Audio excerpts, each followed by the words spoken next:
Hi students, I am going to go over the next virtual lab assignment. This is going to be the virtual coding simulation inpatient part 1. All right, let me pull it up so it's a little bigger here.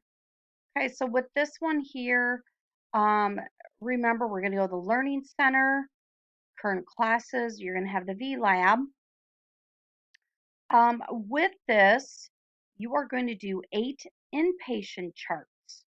Okay, be sure to calculate that DRG for each. And then submit your answers.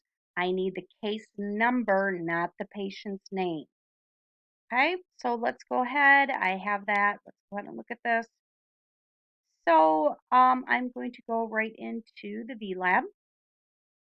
Now remember here, this is what I had up. I'm going to click back out. And with this, you're in your 3M. We're going to go down to the authentic patient cases again. Click on that. See this arrow here? Next activity. This gives us all the different authentic case. Okay, so with that arrow, I'm going to pull up, and the first one are going to be inpatient.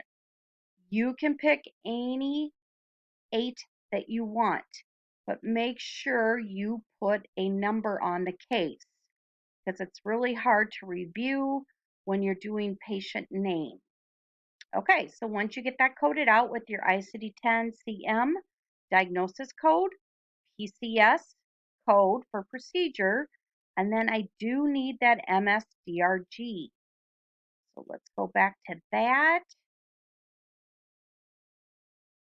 So you're going to need a couple screens up. So make sure if you're using the electronic code book that you write your codes down. You put everything in, your mid discharge date, the age. Make sure your product is DRG Finder. Okay.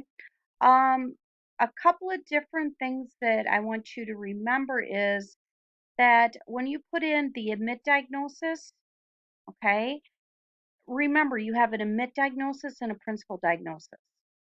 So you need to either put the admit diagnosis, so if it's chest pain, and then your principal diagnosis, let's just say it's a myocardial infarction, to make sure that you do not put the principal diagnosis in the admit and the secondary diagnosis is the principal.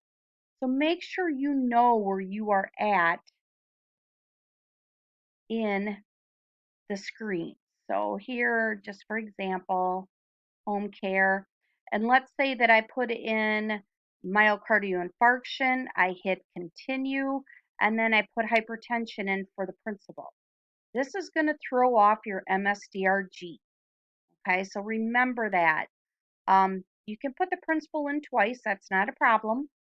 Or you can just hit continue and bypass that principal diagnosis completely. Go right, or that admit diagnosis completely and go right to the principal diagnosis. All right, good luck. If anybody has any questions, contact me.